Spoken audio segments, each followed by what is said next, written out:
Mesdames, Mesdemoiselles, Messieurs, bonjour. Vous parvenez sur le circuit de Monaco au moment où les pilotes viennent d'achever leur tour de reconnaissance. Et je préfère vous le dire tout de suite, il a enfin fait son apparition. Tout le monde le guettait avec la même ardeur que mettaient il y a quelques jours les minettes pour attendre Jacques Dutronc et son fidèle adjoint Simon Zakarian, le playboy d'Alfortville, à la sortie de l'hôtel de Paris. Il s'agit bien sûr du soleil, ornement indispensable avec de la principauté. C'est dans une ambiance vraiment électrique que va débuter ce 29e Grand Prix. Des dizaines et des dizaines de milliers de spectateurs, des Italiens, des Français, des Suisses surtout, sont venus encourager leurs favoris. Et c'était vraiment une vision surprenante que d'observer la nuit dernière des milliers de personnes dormir dans des sacs de couchage sur les gradins des tribunes. Une victime de la pluie, l'Italo-américain Mario Andretti, qui n'a pu se qualifier, n'ayant plus tourné, partant sec. Nous sommes à quelques secondes maintenant du départ et en première ligne, à la meilleure place à la ligne de départ, à la gauche de votre écran, le super favori Jackie Stewart sur Tyrrell Ford, qui a à ses côtés Jackie X sur la Ferrari numéro 4, tandis que l'on trouve en deuxième ligne Chris Amon sur Matra numéro 20 et Joe Seifert sur la BRM numéro 14. Amon qui a eu quelques ennuis déjà tout à l'heure au début du tour de reconnaissance, et il semble que ces ennuis sont en train de s'aggraver puisque les mécaniciens de Matra sont en train de pousser la voiture d'Amon devant les stands. Le Grand Prix malheureusement risque fort de commencer sans Chris Amon. C'est bien malheureux étant donné qu'il avait une toute première chance. Voilà, c'est parti.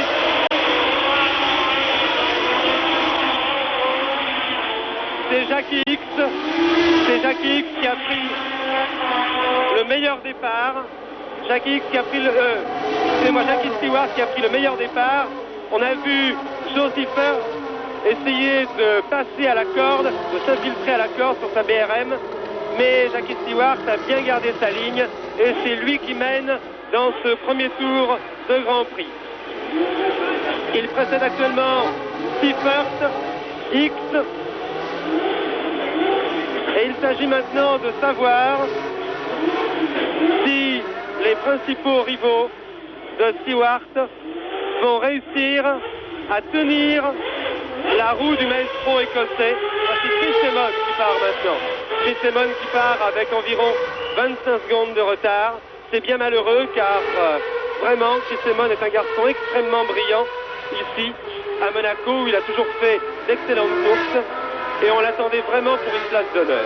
Ça paraît maintenant évidemment fort compromis, il lui risque à Civray un baroud d'honneur. Passage de la chicane maintenant. Et l'on se retrouve sur le quai, vous voyez que Stewart, c'était prévu. Stewart fait le forcing devant Seifert, X, Rodriguez. Nous allons vous donner dans quelques secondes un pointage plus précis. Vous voyez Peterson qui essaye d'attaquer Rodriguez pour la 4e place.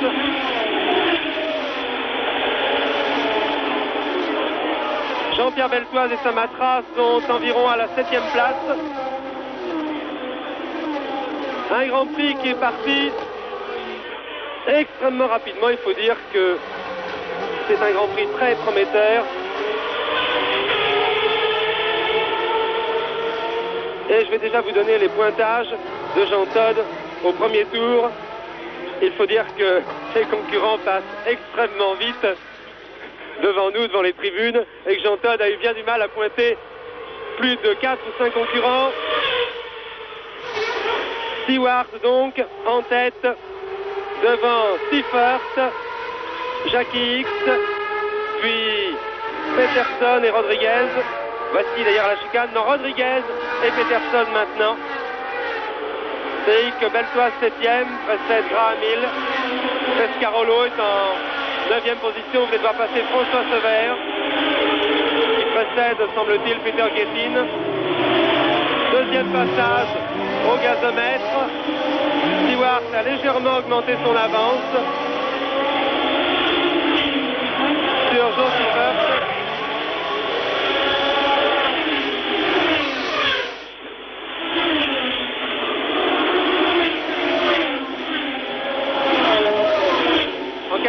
position ici, c'est Rodriguez, suivi par un excellent Peterson. Pescarolo ici. Il faut dire que Jackie Stewart a vraiment produit. Et Graham Hill n'est pas passé, me semble-t-il. Je n'ai pas vu passer Graham Hill. Il semble qu'il soit arrêté d'ailleurs là-bas au gazomètre. Graham Hill, 5 fois vainqueur du Grand Prix de Monaco et qui serait donc éliminé dès le deuxième tour, alors que beaucoup voyaient en lui un des principaux outsiders de la course. La chicane, toujours les 5 premiers. Peterson, remarquable. Derrière, c'est Hulme.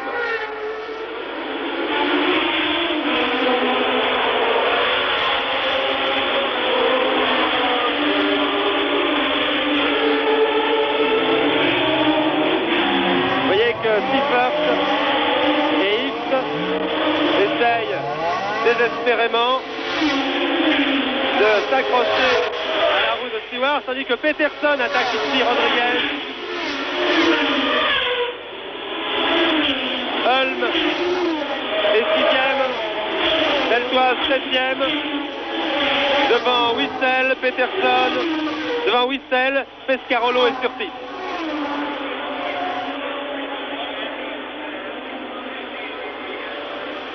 On attendait, c'est un petit peu surprenant, la deuxième place de Seifert ici pour 2 raisons.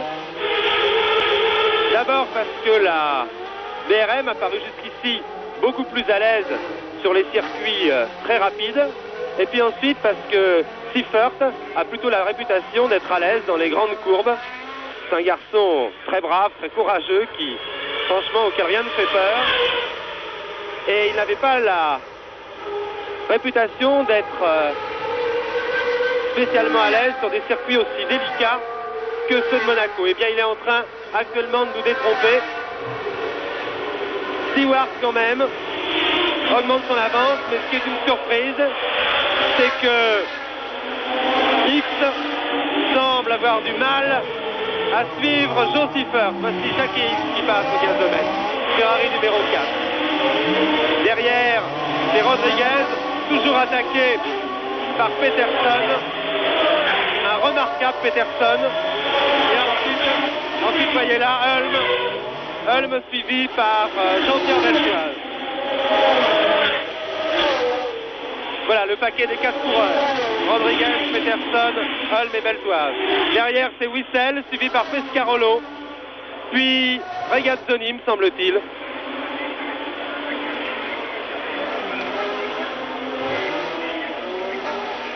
Les essais de ce Grand Prix se sont déroulés dans des conditions très spéciales, puisqu'en effet, le premier jour de la séance d'essai, il y a eu un véritable déluge, de véritables trombes d'eau, et que les concurrents ont pu tourner sur le sec uniquement pendant quelques 60 minutes, pendant 1 heure, durant la deuxième séance d'essai vendredi. Et là, Jackie Stewart, comme je vous le disais tout à l'heure, a vraiment fait une impression considérable sur sa Tyrrell, puisqu'il a laissé ses principaux rivaux à plus de 1 seconde. Samedi, c'est-à-dire hier, il a plu à nouveau, ce qui fait que personne n'a pu améliorer ses temps. Et la principale victime de cette pluie a été, comme je vous le disais tout à l'heure, Mario Andretti, qui n'ayant pu tourner sur le sec, n'a pas réussi à se qualifier, à la grande déception d'ailleurs de toute l'équipe de télévision américaine ABC, qui relaiera demain en différé ce Grand Prix de Monaco aux États-Unis.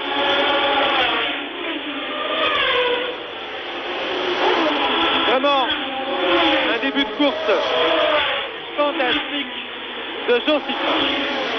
Fantastique parce que un peu inattendu. Oh là, Monaco évidemment.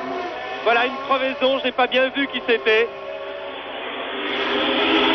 Un concurrent qui a heurté le trottoir, il me semble que c'était Schenken. Il me semble que c'était Tim Schenken qui a heurté le trottoir et qui a crevé. Il faut dire que ce circuit de Monaco est un circuit très très spécial. C'est sans doute le plus délicat des circuits du championnat du monde. C'est celui qui demande la plus grande précision, la plus grande attention la moindre faute d'inattention, la moindre erreur, et l'on heurte une bordure, on heurte un trottoir, et c'est la crevaison ou la suspension abîmée. Il me semble bien que c'était Tim Schenken qui a heurté le trottoir et qui a crevé. Tim Schenken qui pilote la deuxième Brabham. Les deux Brabham se trouveraient donc éliminés dès le début de la course. Je vous disais que c'est un circuit qui demandait de la précision, de l'adresse, une énorme concentration dans ces conditions. Inutile de s'étonner de trouver Jackie Stewart en première place. C'est sans doute celui des pilotes de Grand Prix qui réunit le mieux toutes ces qualités. D'ailleurs, Jackie Stewart ne cache pas que ce circuit de Monaco est vraiment son circuit de prédilection.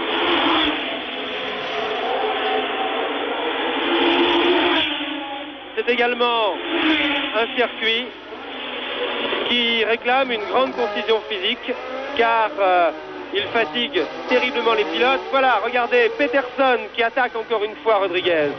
Ensuite, c'est Hulme et Beltoise, un groupe de 4 coureurs qui se bagarrent actuellement donc pour la 4e place derrière Stewart qui est suivi à quelques distances par Seifert et Jackie X.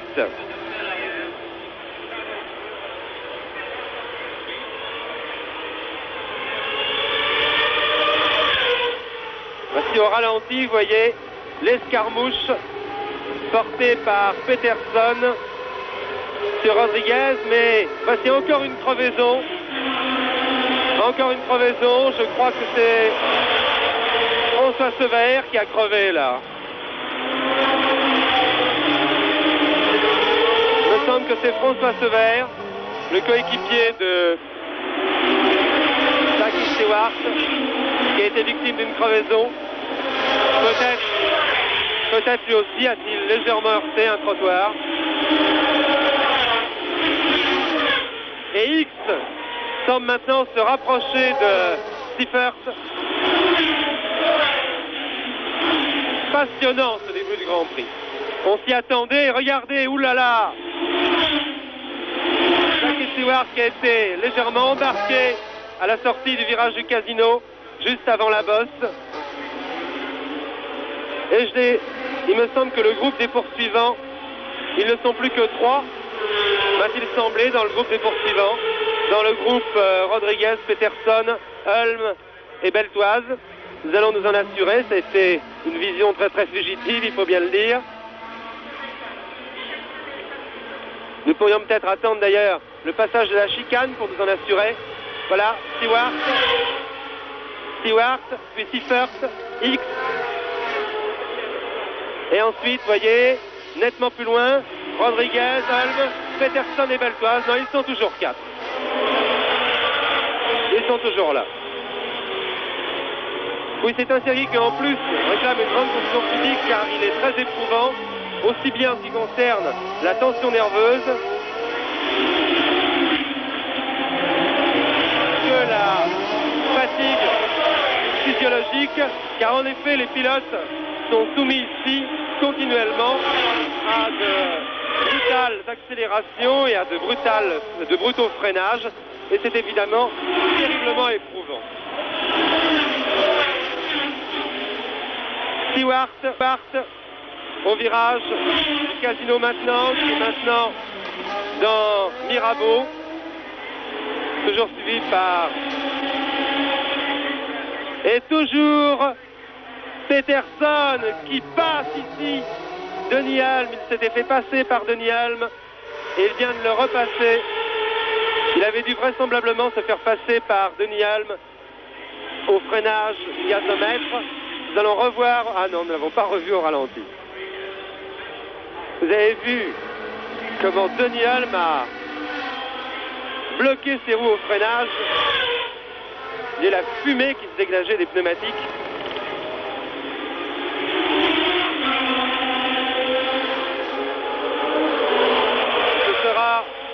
Ce sera, Jean Todt, le 9e passage, je pense, de Jackie Stewart. Oui. Au prochain tour, Jackie Stewart passera pour la 9e fois. Voilà, Stewart qui vient de passer pour la 9e fois et qui est maintenant dans la montée à la sortie de Saint-Dévote. Une montée qui se prend en 5e à environ 200 km/h. On aborde ensuite, voici maintenant le virage du Casino avec la bosse qui le suit immédiatement où les voitures décollent et puis l'épingle Mirabeau, une épingle à droite assez ouverte qui se prend en 2e à 80-90.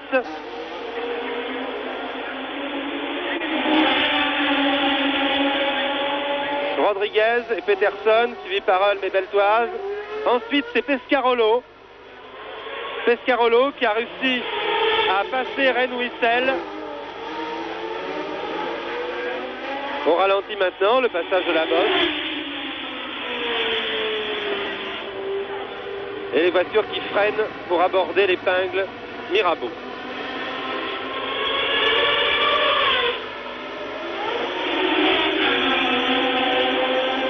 Jackie Stewart sur le quai qui va freiner pour le fameux virage du gazomètre. Ce fameux virage où il y avait eu tellement de suspense l'an dernier, puisque c'est là que Jacques Brabham avait perdu la dernière place au tout dernier tour de la course au bénéfice du grand champion que fut Jochen Rindt, qui avait donné ce jour-là une fantastique démonstration de ses talents. Malheureusement, Jochen Rindt devait se tuer quelques mois plus tard au d'Italie.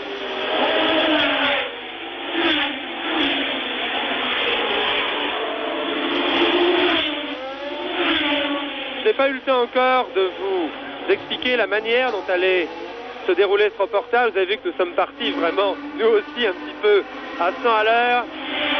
Effectivement, nous ne voulions pas prendre l'antenne trop longtemps avant le début de la course afin de vous montrer le maximum de durée de course, justement. Eh bien, nous avons enregistré la première demi-heure de la course. C'est ce que vous suivez actuellement.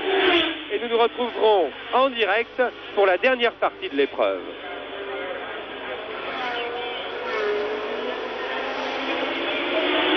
C'est-à-dire que je pense que vous verrez les 20-25 dernières minutes de course en direct.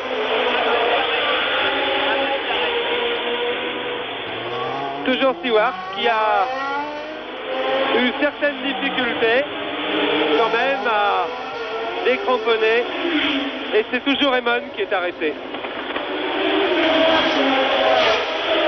C'est Emon qui semble avoir des ennuis de pneumatique. Voilà, on change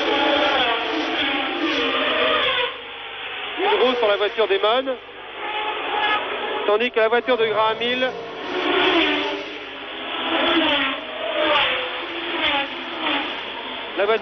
est évacuée du circuit. Graham Hill qui a tapé, Graham Hill qui a touché, soit au bureau de tabac, soit au gazomètre. Je ne sais pas très bien, mais au bureau de tabac apparemment. Il a dû toucher à la sortie du bureau de tabac, il a dû toucher le rail.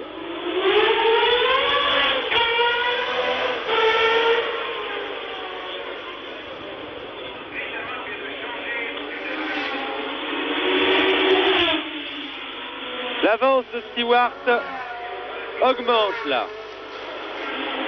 Il faut dire que ce qui fait la force de Stewart, c'est qu'il est capable certainement de suivre le même train, de garder le même rythme d'un bout à l'autre de la course. Je ne sais pas si ses rivaux vont pouvoir en faire autant. Je dois reconnaître que je suis quand même assez sidéré. Il y a Peterson. Le suédois Ronnie Peterson qui est décidément un bagarreur terrible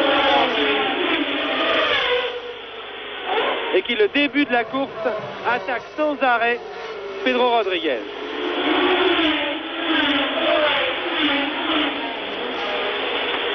Voici le deuxième et le troisième, Schiffer et X. Et puis derrière, un groupe où ça bagarre vraiment très dur. Allez, regardez Peterson. Peterson qui essaye à droite, à gauche, au freinage.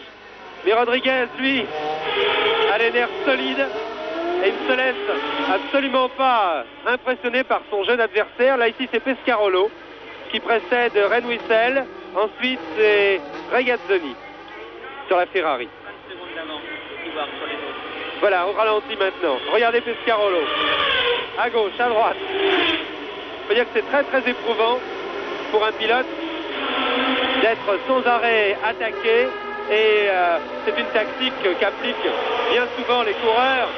Même s'ils savent qu'ils n'ont aucune chance de pouvoir passer à un endroit, ils essayent quand même, uniquement pour exaspérer un petit peu leur adversaire et pour le pousser à la faute.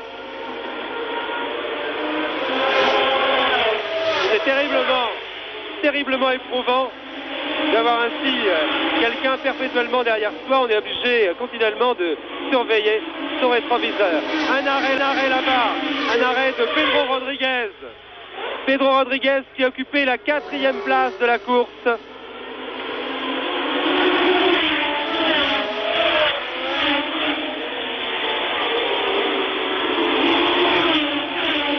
Pedro Rodriguez qui est contraint à l'abandon, enfin peut-être pas à l'abandon, mais qui en tout cas doit s'arrêter au 12e tour de l'épreuve. Espérons que le mal qui a affecté la voiture de Rodriguez ne va pas se manifester également sur la voiture de Seifert, car c'est une chose qui arrive souvent dans les écuries.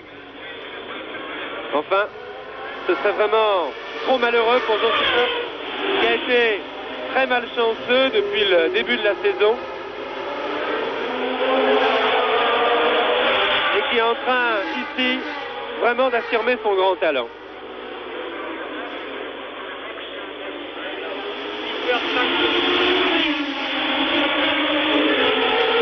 Seifert et X doivent avoir actuellement environ 5 secondes de retard sur Jacques Stewart.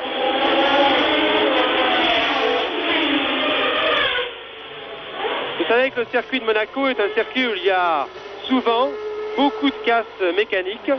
D'abord parce qu'il y a très souvent de légères sorties de route, de légères touchettes, comme on dit, qui provoquent des abandons. Et puis ensuite parce que la mécanique est terriblement éprouvée ici, notamment les transmissions, les boîtes de vitesse.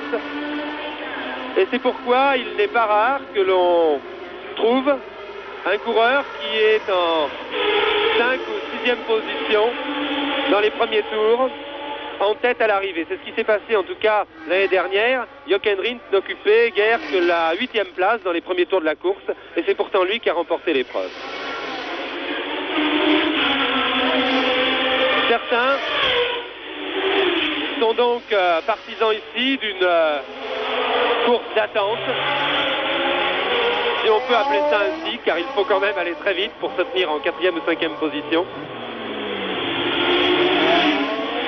Seulement, ce qui pourrait peut-être faire un petit peu infirmer cette position, c'est que l'on pensait un petit peu la même chose avant le dernier Grand Prix de s'est couru, avant le Grand Prix d'Espagne à Barcelone, sur ce tracé qui ressemble relativement au tracé du Grand Prix de Monaco. On s'attendait également à beaucoup de casses en tête de la course.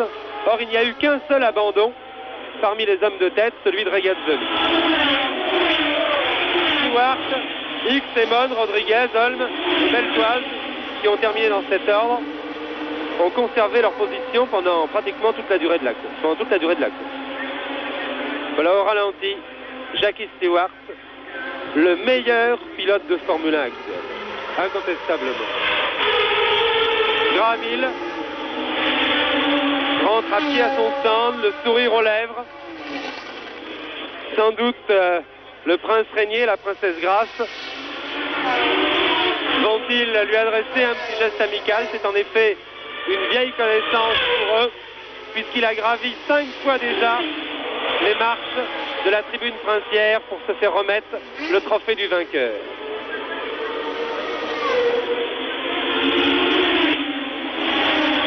Et Simon, très attardé, très malheureux.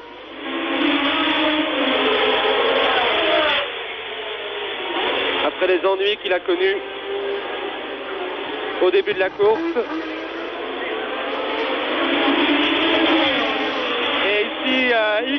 rapproché de Seifert. Toujours Stewart. Voilà. Seifert et X qui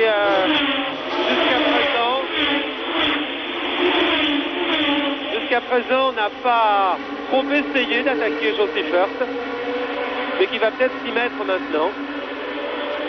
X a sans doute constaté qu'il ne pouvait absolument pas suivre Jackie Stewart, et dans ces conditions il s'est peut-être dit qu'il était inutile d'attaquer trop tôt Joe Seifert, qui d'autre part mène un train d'enfer.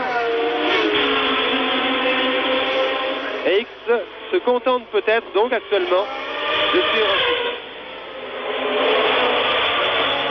Vous avez vu Stewart. Voici au freinage du gazomètre maintenant Seifert et X. Jackie X également une des vedettes du circuit de Monaco. Jackie X avoue nettement sa préférence pour les circuits rapides, pour les grandes courbes, mais il n'empêche qu'il est toujours très à l'aise sur des circuits spineux et délicats comme celui de Monaco. Il l'a prouvé encore une fois à Barcelone, où il a pris la 2e place derrière Stewart. Seifert lui donne vraiment le maximum depuis le début.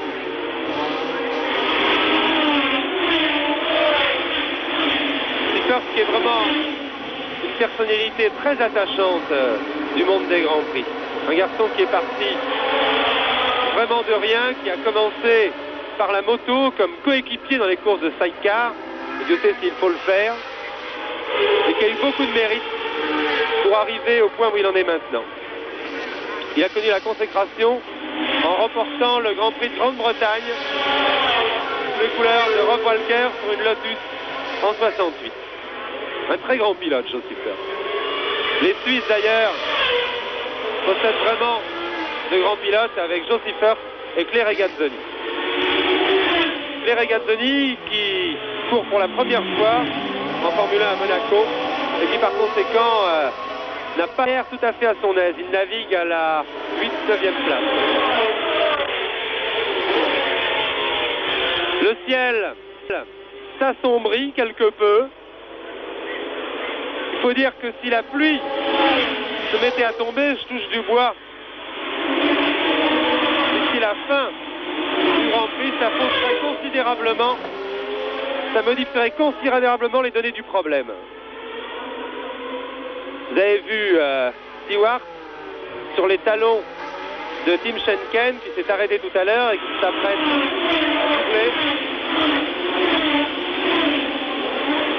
Voilà Stewart qui est là dans le tunnel et qui est maintenant à l'endroit le plus rapide du circuit, environ 250 km/h, et ici maintenant il faut freiner énergiquement pour aborder la chicane en 3e vitesse. Nous allons attendre les suivants. Une chicane qui est très très délicate. Voilà. Voici les suivants. Seifert et X. Tim Schenken qui va s'effacer pour laisser passer Stewart. Pour laisser doubler Stewart. Il ne passe pas trop facilement, Tim Schenken d'ailleurs. Oui, cette chicane, c'est vraiment très dur. Je vais voir pourquoi tout à l'heure.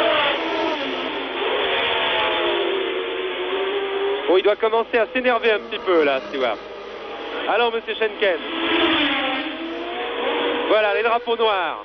On agite les drapeaux noirs à Schenken. Laissez passer. Et Stewart a enfin réussi à se débarrasser du sympathique Australien. Je vais donc vous donner les positions au 19e tour de la course, alors que nous abordons donc le premier quart. Nous sont donc le premier quart de l'épreuve. En tête, Jackie Stewart qui précède de 8 secondes Seifert et Jackie X qui sont ensemble. Plus loin on trouve Ronnie Peterson, Denis Hulme et Jean-Pierre Beltoise qui sont à 17 secondes du premier. Ensuite, Ren Wissel, Henri Pescarolo, Claire Regazzoni, Rolf Stomlen, Emerson Fittipaldi, John Surtees et Peter Gethin. Voici donc les positions au premier quart de la course.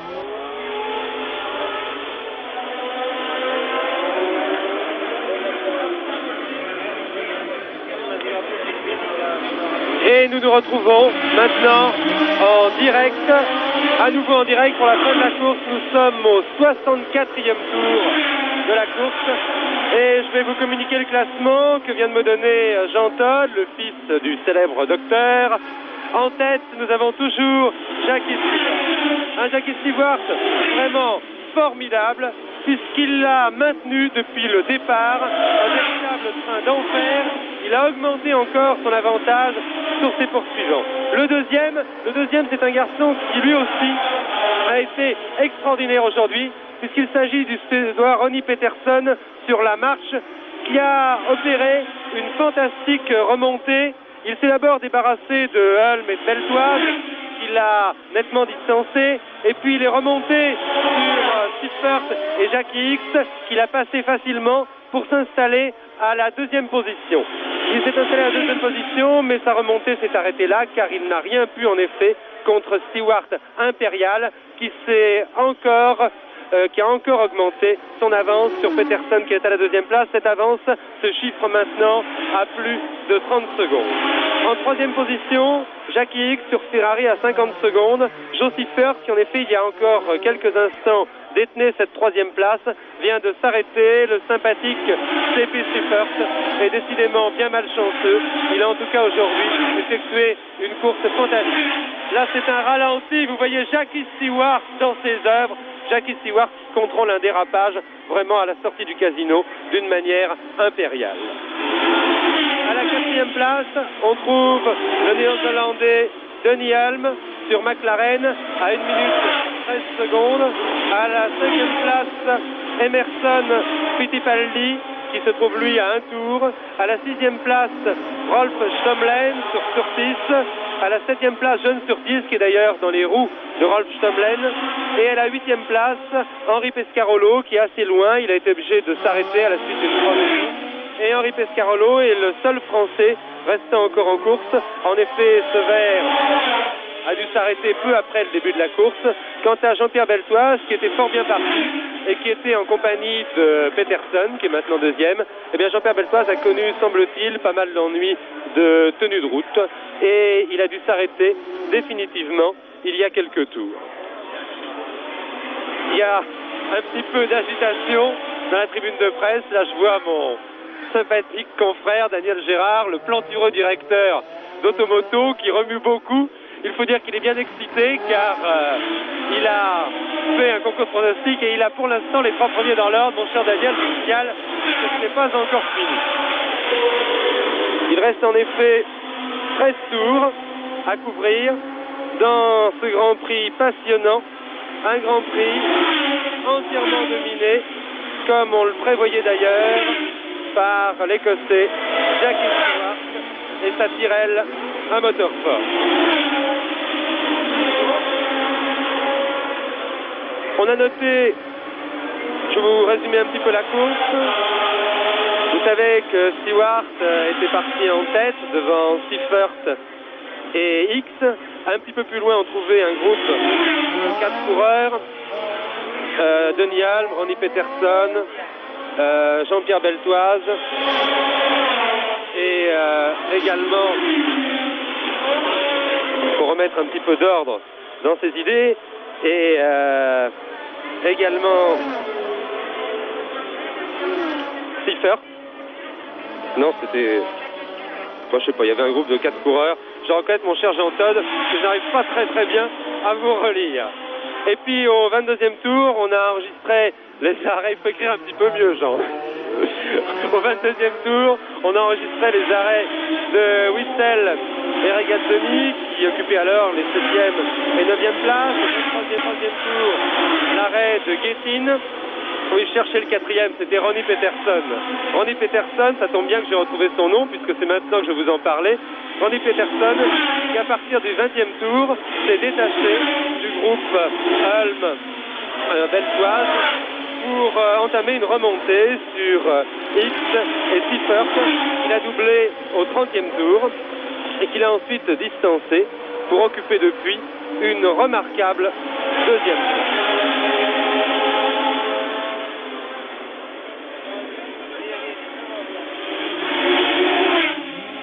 On ne peut pas dire qu'il y a encore maintenant beaucoup de bagarres. Là, vous voyez Pedro Rodriguez au ralenti, qui est suivi par Stewart. Regardez un petit peu, quand je vous disais que le passage de la chicane était vraiment très très difficile, regardez un petit peu avec quelle précision Stewart passe vraiment, là on peut appeler ça au millimètre, au bord des deux balises, au bord de la première des deux balises qui délimite cette chicane. Mais il est très très difficile de voir où est la deuxième balise. C'est très plat, c'est très dur de prendre ses repères. Pedro Rodriguez, que va doubler Jackie Stewart, a été obligé de s'arrêter assez lentement au début de la course. Il est donc assez loin maintenant au classement.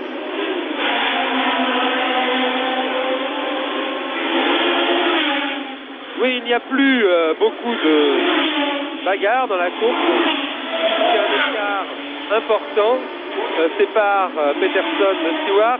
X, lui, se trouve à une quinzaine de secondes de Peterson.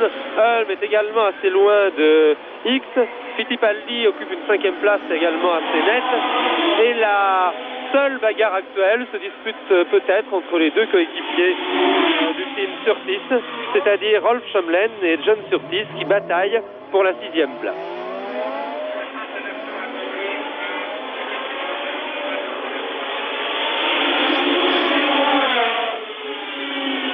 Il ne reste donc plus qu'une dizaine de voitures en course actuellement. Et le seul suspense qui règne encore, c'est de savoir si aucun des hommes qui dominent la course ne se verra retardé in extremis par une crevaison, par le heurt d'un trottoir ou d'une bordure, puisque je vous le dis, sur ce circuit très très difficile, la moindre erreur se paye immédiatement par un trottoir ou une bordure qui peut entraîner soit la crevaison, soit un bris de suspension. Voici Randy Peterson. Randy Peterson sur la marche. Cette marche assez révolutionnaire d'aspect qui a été conçue par Robin Herd. Vous notez notamment cette espèce de plateau à l'avant de la voiture qui sert d'aileron. Et cette marche qui a donné quelques soucis de mise au point à ses constructeurs en début de saison, eh bien, il semblait bien à tous les observateurs qu'elle allait bientôt pouvoir donner toute sa mesure, qu'elle promettait beaucoup. C'est chose faite aujourd'hui. Et c'est chose faite aujourd'hui en ce qui concerne l'affirmation du talent de Ronnie Peterson.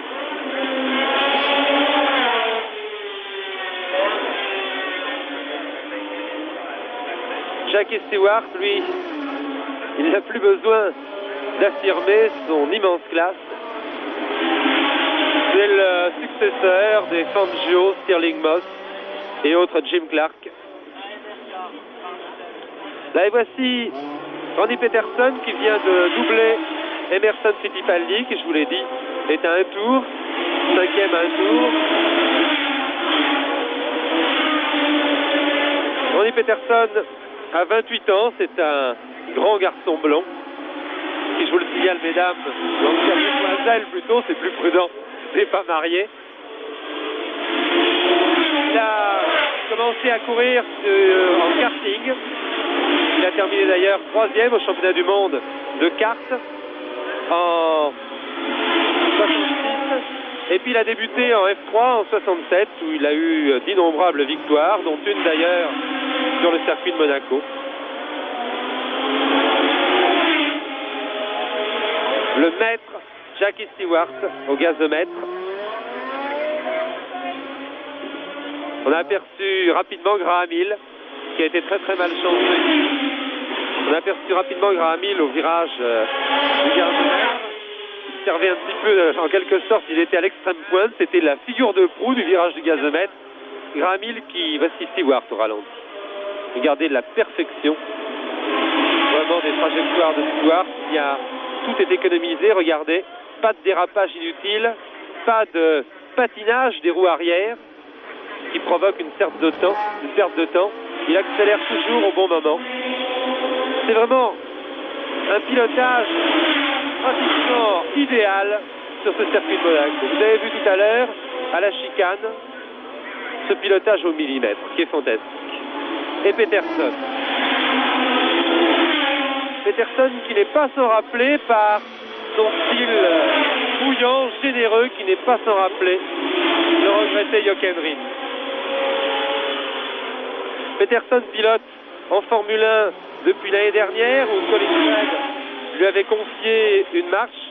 Il avait fini 7e d'ailleurs à Monaco après avoir fait une très grosse impression. Cette année, il est pilote officiel de l'écurie britannique March.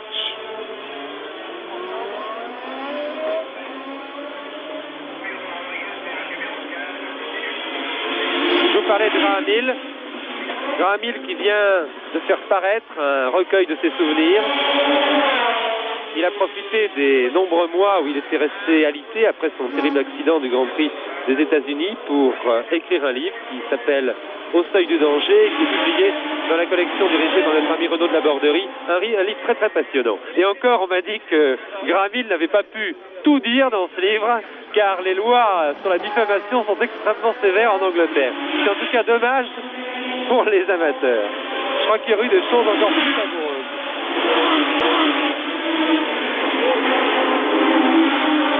Encore 8 tours à couvrir, Jean-Todd. Oui, il reste encore 8 tours à courir avant la fin de la course. Et si Jackie Stewart l'emporte ici, il y a l'écart ne diminue pas entre Peterson. Non, il ne fait qu'augmenter. Combien? Il continue à augmenter. Il est pour l'instant de 40 secondes entre Stewart et Peterson.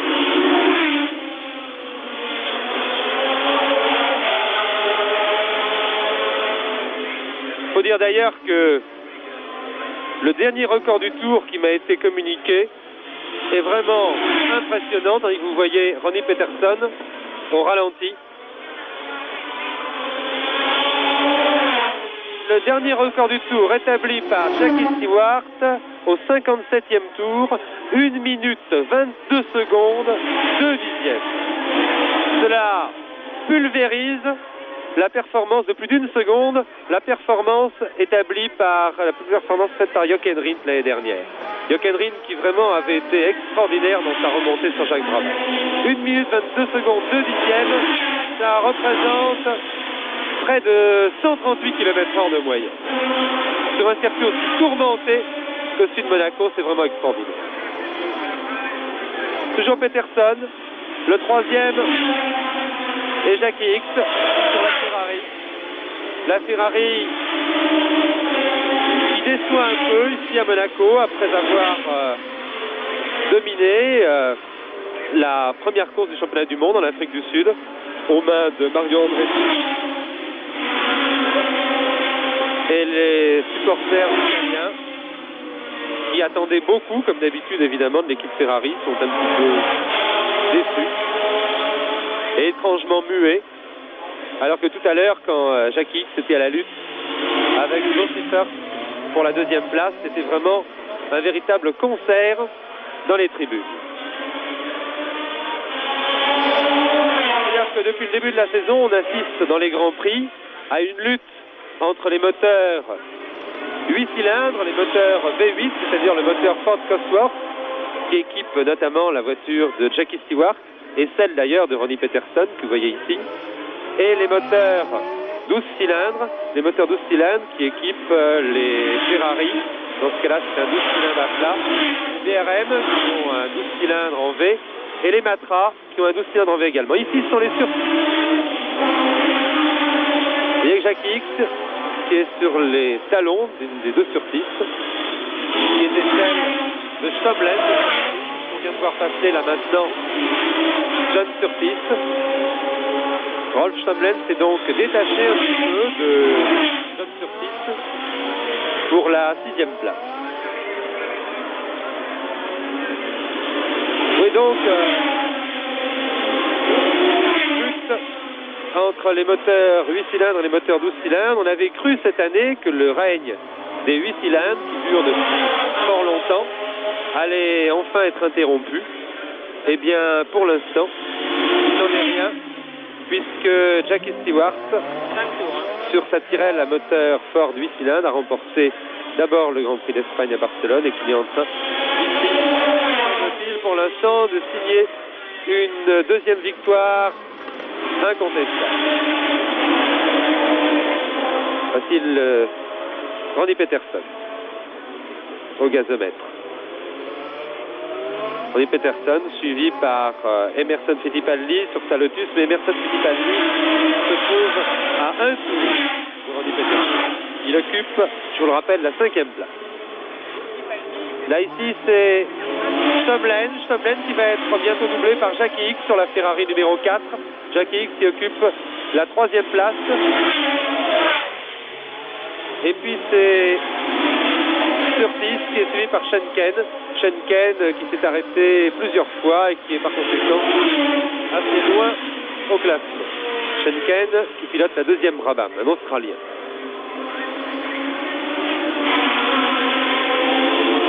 Il ne reste plus maintenant que 4 tours à couvrir dans ce Grand Prix. 4 tours pour Jackie Stewart. Jackie Stewart, champion du monde des conducteurs en 69 sur Matra Cosworth, qui a quitté l'année suivante, c'est-à-dire en 69, qui a quitté Matra pour courir sur une marche, toujours sous les couleurs de son célèbre manager britannique Ken Tyrrell. Vous voyez que maintenant, plus personne ne semble forcer son talent. Ce serait trop bête d'être touché par un bris de suspension ou par une crevaison dans les derniers tours de la course. Vous voyez que X ne semble pas mettre beaucoup de conviction à attaquer, à prendre un tour à Stömmlen. Lui semble admettre maintenant sa 7e place. Henri Pescarolo est toujours 8e. Et je vous parlais de Stewart. Stewart donc, après avoir couru sur une marche en 70, a été un petit peu déçu par cette voiture qui ne marchait pas très bien l'an dernier.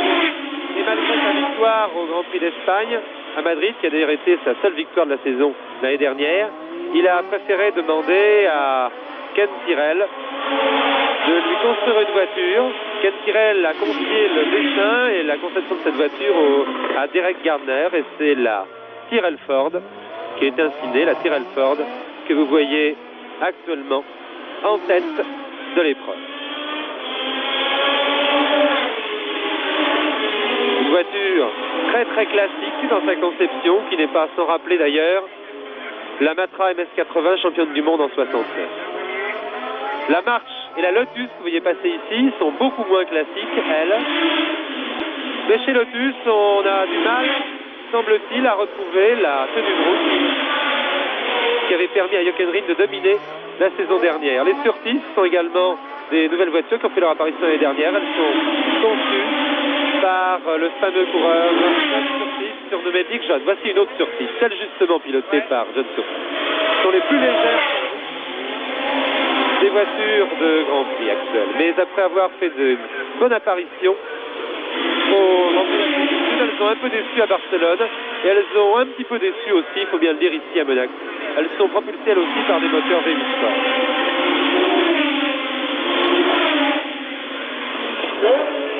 Voilà, c'est la fin du 77e tour.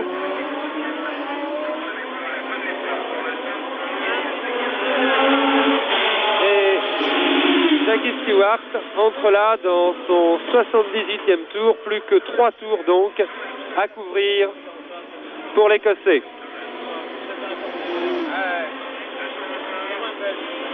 Il a été fantastique aujourd'hui. Il a été... Seulement, le problème, c'est que maintenant, à chaque tour, il est fantastique. En ce qui concerne Ronnie Peterson, ici, ça a vraiment été une surprise. On ne l'attendait pas à la deuxième place. Mais maintenant, je crois que si la marche continue à aussi bien marcher, Ronnie Peterson va devenir un habitué des places d'honneur.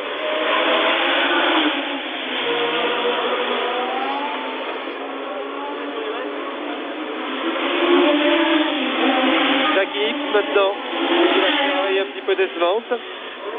Hier, il y a eu une course de Formule 3 sur le circuit de Monaco. C'est la course de Formule 3 la plus importante de la saison. Je vous en rappelle le résultat. Elle a été remportée par le Britannique Dave Walker sur Lotus devant l'Italien Nadeo sur Tecno, tandis que Depailler et Jabouille sur Alpine Renault prenaient les 3e et 5e places, handicapés par des moteurs assez nettement moins puissants que ceux de leur saison.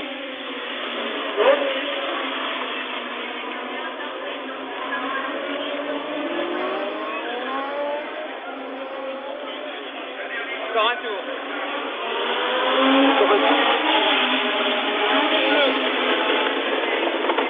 Il ne reste plus maintenant qu'un seul tour à couvrir et la pluie se met à tomber. La pluie se met à tomber pour le dernier tour de la course. Jean-Todt, il reste un seul tour à couvrir à Jackie Stewart pour terminer. Dans son dernier tour avant de franchir la ligne d'arrivée. Eh bien, vous voyez que le temps vraiment a été, on ne peut plus clément quand même pour ce 29e Grand Prix de Monaco, puisque la pluie a attendu le dernier tour pour se mettre à tomber. Et il faut dire que si l'averse avait éclaté à mi-course, cela a risqué de changer complètement la physionomie du Grand Prix. En effet, les concurrents auraient été obligés de s'arrêter pour remettre des pneus pluie, du phare. Et puis ensuite, il y a de grosses différences. Vous savez qu'il y a 2 firmes de pneumatiques qui équipent toutes les voitures de Formule 1. Et il y aurait pu y avoir de grosses différences justement entre les pneus pluie mis au point par chacune de ces 2 firmes. Jackie Stewart. Jackie Stewart, qui si les calculs de Jean-Todt sont exacts, et ils le sont presque toujours, va franchir maintenant la ligne d'arrivée. Voilà. Voilà. 2e victoire de Jackie Stewart au Grand Prix de Monaco. On attend l'arrivée du 2e. Là ici c'est Pedro Rodriguez qui est assez loin au classement. On attend l'arrivée du 2e de ce Grand Prix. Le Suédois Ronnie Peterson, que voici, 2e Ronnie Peterson. Fantastique aujourd'hui. À la 3e place, nous allons trouver Jackie X. Jackie X sur sa Ferrari.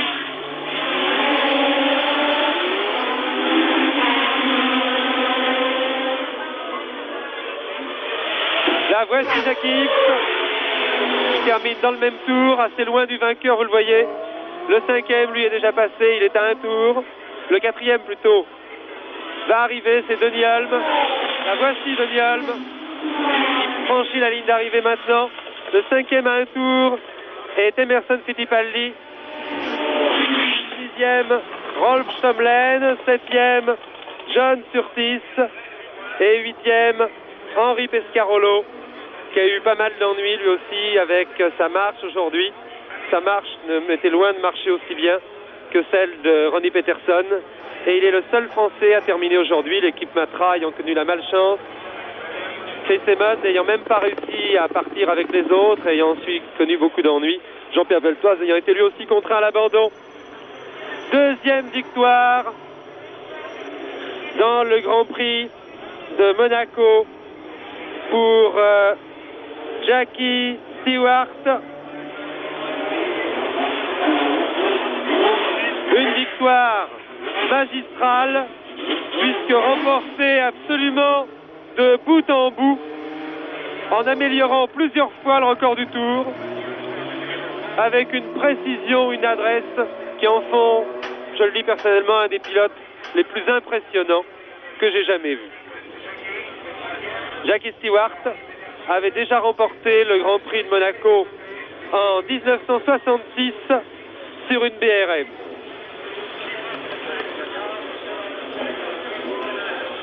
Il a 32 ans et il court depuis 10 ans maintenant, depuis 1961.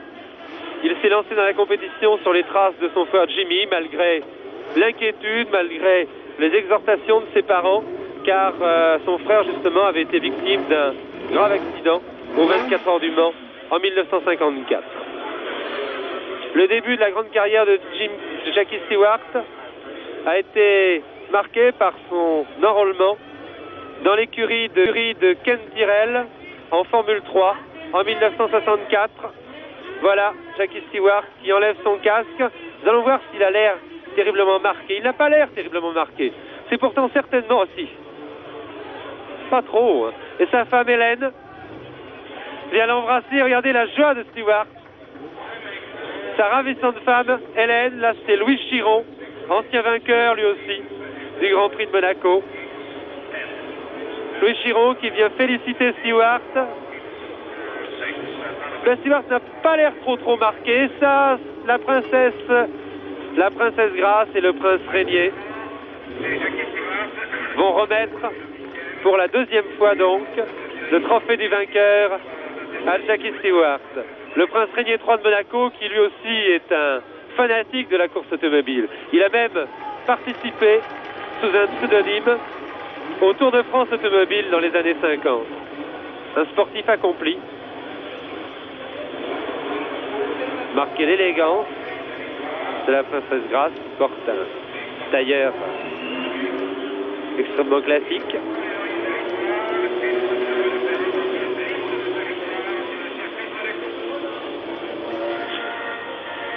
Et c'est l'hymne britannique qui va retentir.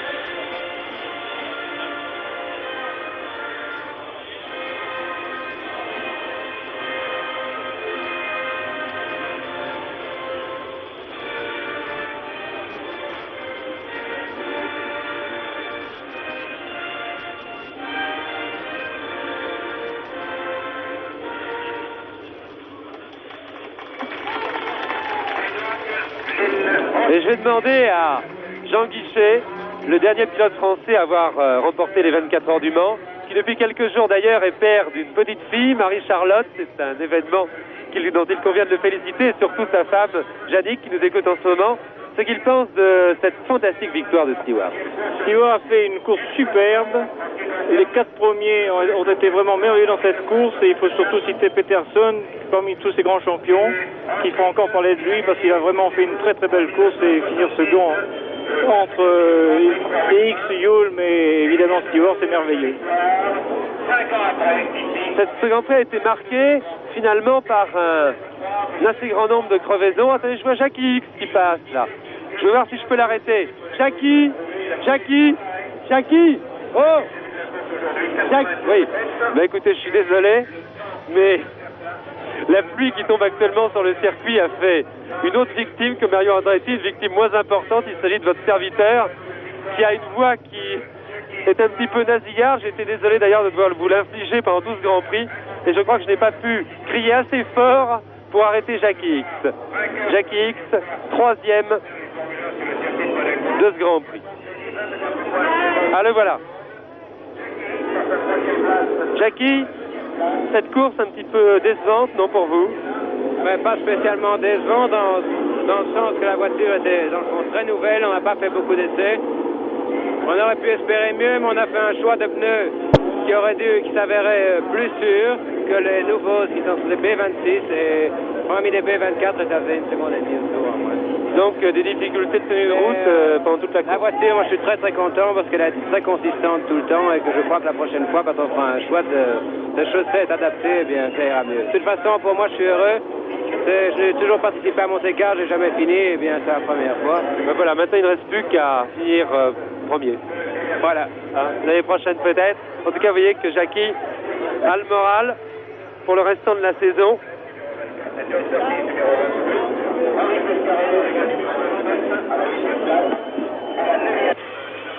Tandis que Jackie Stewart va entamer son tour d'honneur sous les acclamations vraiment d'un public de connaisseurs. Il y a un grand public de connaisseurs. C'est sa femme Hélène qui a pris place à ses côtés sur une curieuse petite camionnette. Je pense que nous allons les voir dans quelques instants. Dès que la police a établi un barrage, c'est toujours assez fantastique de voir le public, des milliers de personnes envahir le circuit après la course. Et on pourrait en profiter pour retracer un petit peu la fantastique carrière de Jackie Stewart. Jackie Stewart, qui je vous le disais, a été engagé par Ken Tyrrell dans son écurie de Formule 3 en 64, qui a remporté en Formule 3, vous voyez la princesse Grace qui quitte le circuit avec le prince Régnier et la princesse Caroline.